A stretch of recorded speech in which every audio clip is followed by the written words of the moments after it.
It's because you're not happy. You're not happy, and you're trying to show that you're happy, but you're not happy. You want to be positive, but inside your mind, you're thinking and you're aware of negativity. You're aware of the bad things. So that's what's happening. And you're angry because you aren't able to let it out. And it's like boiling up. It's like you're upset, but you don't get to release it. And you try to show like, hey, I'm good. But the upsetness is like boiling and boiling. Your energy inside is not being released. You're upset, you're angry about certain things, but you're not able to let it go. And you know you want to be positive and you're trying to show it, but you can only show it for so long. What you want to do is you want to release that anger. So this way you're not letting it build up. You can practice being positive. You can practice smiling. It's really good. You condition your body to learn how to smile. You just kind of smile, but you don't want to hold on to that anger, because then those two things collide. You're not able to really be yourself. And that just makes you more angrier. So you got to release the anger. The way you release the anger, two things. Number one, release in your body. Okay, when you're angry, you're tense. When you're angry, you're tense, or you tense up in different places. Release that tension by relaxing and being calm. Breathe, stretch, do the practice. Do flow practice. Okay, that will release it. I used to be a very, very, very angry person. Okay, but you don't know that. And if you watch my old videos, right, I've got hundreds and hundreds on YouTube, 6-pack shortcuts, you wouldn't know that either, right? But behind closed doors, I was like a very angry person. Still angry. I would get mad in a conversation, grab a chair and break it on the ground. Real talk. Yeah, I would go and punch everything. So I know how you feel, all right? These when you're angry, you're tense. Practice relaxing your body. Practice releasing the tension.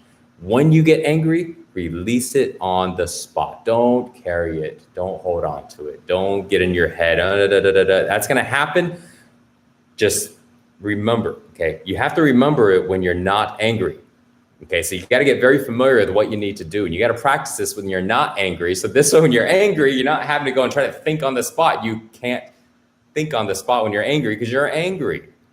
You can only figure this out. You can only know and practice what to do when you're not in that state. Okay, so here's what you do. Okay, practices. This is why you do the practice every single morning. So you practice letting go in your body. So this way, when it's go time, when it's show time, and you're mad, boom, you let it go. So when you're doing your practice, that's where you're relaxing. That's where you're stretching. You're getting your body to know how to relax. So then now, boom, oh, I'm so angry. But you're like, oh, your body knows how to relax. So you go, I need to relax. You breathe out, exhale, you drop your body down. Okay. And you start to relax your body. But now your head is still mad, but it's dropping down because of the feedback loop between your body and your mind.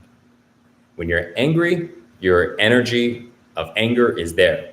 And this energy of anger, this emotion of anger, triggers more thoughts of anger, stories of anger, perceptions of anger. And all of this creates more emotion of anger. And it just keeps going back and forth in the loop. So when you let go in your body and you relax in your body and you let go of that emotion of anger and that feeling of anger and that tension of anger, you don't have anything to fuel those thoughts. And those thoughts will still be there, but they lost its power. They lost the energy to move it forward. So the intensity of the angry thoughts starts to drop down. Now at that point, it's still there. It tries to come in again. So you feel it more in your body. You relax it again. So now it doesn't fuel back up. You are fueling into your mind relaxation. Your mind tries to fuel anger, and then your body gives your mind relaxation. That's how you start to change the angry thoughts. Now that's just on the body. Now that combined with practices that you do with your mind when you're not angry. Normal basis. So now when the angry thoughts come, you are familiar with certain ways of thinking. You're familiar with certain things of what to do. Okay, let me share a couple with you now. All right, so here's number one. Number one, nobody makes you mad but yourself. Okay, all feelings are within us. Everything triggers it. This person triggers it. This situation triggers it. But they are triggering what is inside of us. And if we don't have it inside of us, there's nothing to trigger.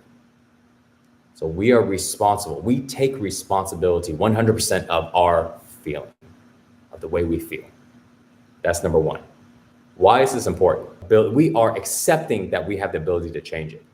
When we don't take responsibility, we're saying, I can't do anything about it. I'm a victim. I'm powerless. I can't do anything about it. You have to change. If you don't change, I'm stuck. When we see it in that way and we think that is true, now we are constantly helpless victims that are begging and pleading other people to change their ways because we are being hurt so much.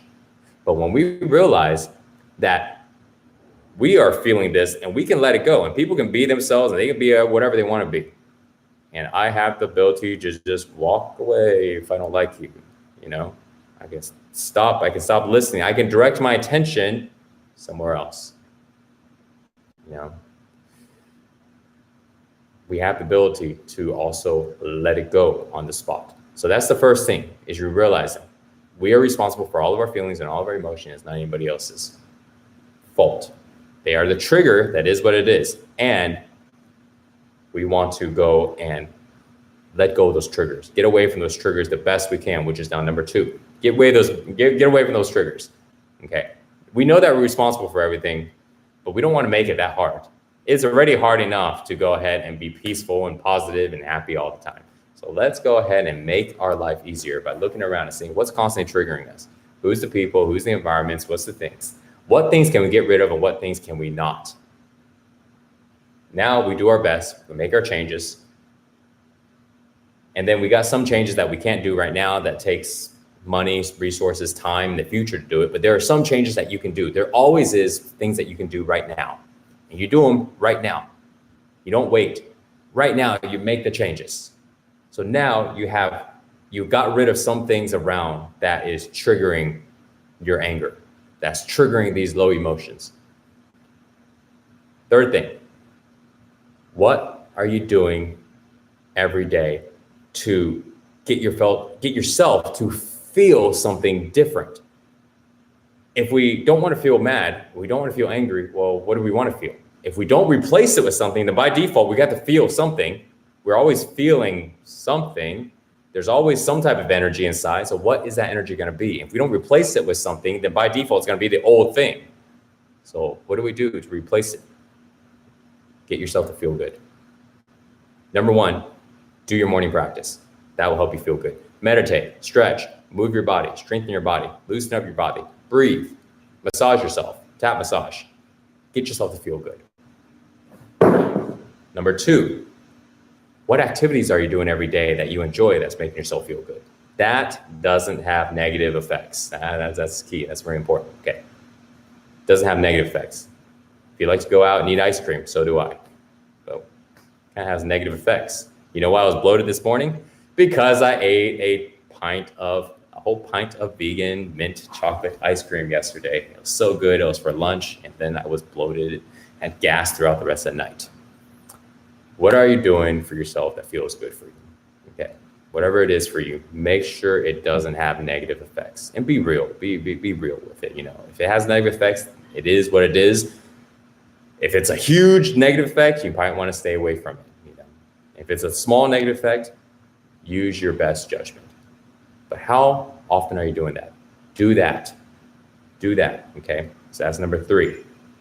Do your morning practice to get yourself to feel good, so you can let go of all that stuff, let go of any anger and negative emotions, and pick some activities, one or more activities that you can do. Not in the future, right now. The things that you have right now, the resources, the tools, the devices, whatever it is that you have right now. And if the answer is, I don't know what to do. I don't do anything that really makes me feel good. Okay, well, now you got some homework. Now you know what you need to go and find out, you know. Oh, I don't have time to find out. Okay, great. You don't have time to find out. Okay, so then that means you should, every second of your time, every moment of your time is spent doing whatever is needed. And nothing is spent doing unnecessary things, right? So now when we look at your time, you realize what's really, really, really, really needed. You know, maybe your work is needed. What's everything else? What's more important than your state of being, than your state of mind, than your emotions, the way you feel? You know, hang out with your friends or watching this movie or watching a show or just chilling, relaxing, none of those things, right? Now you got the time. Now you can figure out and do that activity that makes you feel good. You know, those three things.